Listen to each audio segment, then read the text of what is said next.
ನಮಸ್ತೆ ಎಲ್ರಿಗೂ, ಸಬ್ಸ್ಕ್ರೈಬ್ ಮಾಡ್ಕೊಳ್ಳಿ. ಮೂಲಂಗಿ ಸೊಪ್ಪು ಪಲ್ಯ ಮಾಡುವ ವಿಧಾನ. ಮೂಲಂಗಿ ಸೊಪ್ಪು ಎಳೆದಾಗಿರಬೇಕು, ಚೆನ್ನಾಗಾಗುತ್ತೆ. ಅದನ್ನು ಸ್ವಲ್ಪ ದಂಟನ್ನ ಕಟ್ ಮಾಡಿ ಬಿಸಾಕಬೇಕು. ಆಮೇಲೆ ಚಿಕ್ಕ ಚಿಕ್ಕದಾಗಿ ಕಟ್ ಮಾಡಿಕೊಂಡು ಈ ಥರ ಮಾಡಿಕೊಂಡು ತೊಗೊಂಡಿದ್ದೀನಿ. ಇವಾಗ ಆಯಿತು. ಇವಾಗ ಮೂಲಂಗಿ ಸೊಪ್ಪು, ಈರುಳ್ಳಿ, ಟೊಮೊಟೊ,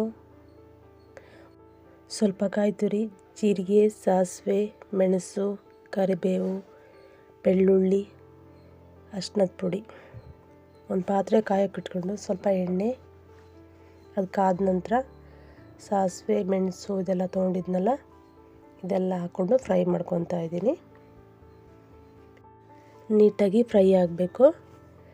ಎಲ್ಲ ಫ್ರೈ ಆದಮೇಲೆ ಒಂದು ಈರುಳ್ಳಿ ತೊಗೊಂಡಿದ್ದೆ, ಕಟ್ ಮಾಡ್ಕೊಂಡಿದ್ದೆ, ಅದನ್ನು ಹಾಕ್ಕೊತಾ ಇದ್ದೀನಿ. ಈರುಳ್ಳಿ ಕೂಡ ನೀಟಾಗಿ ಫ್ರೈ ಆಗಬೇಕು, ಕಲರ್ ಚೇಂಜ್ ಆಯಿತು ಚೆನ್ನಾಗಿರುತ್ತೆ.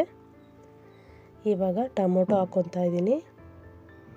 ಟೊಮೊಟೊ ಹಾಕಿ ಮಿಕ್ಸ್ ಮಾಡಿಕೊಂಡು ಇವಾಗ ಮೂಲಂಗಿ ಸೊಪ್ಪು ಹಾಕ್ಕೊತಾ ಇದ್ದೀನಿ. ನೀಟಾಗಿ ತೊಳೆದಿಟ್ಕೊಂಡಿದ್ದೆ, ಅದನ್ನು ಹಾಕ್ಕೊತಾ ಇದ್ದೀನಿ.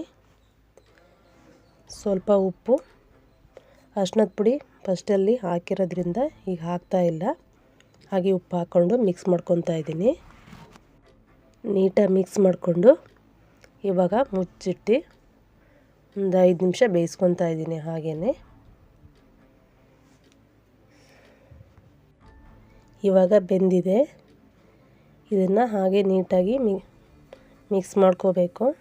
ನೀರೆಲ್ಲ ಡ್ರೈ ಆಗೋ ತನಕ ಹೀಗೆ ಮಿಕ್ಸ್ ಮಾಡ್ತಾನೆ ಇರಬೇಕು.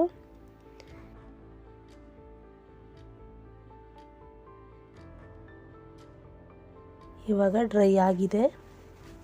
ಈಗ ಸ್ವಲ್ಪ ಕಾಯಿ ತುರಿನ ಹಾಕ್ಕೊತಾ ಇದ್ದೀನಿ. ಇವಾಗ ರೆಡಿ ಆಯಿತು.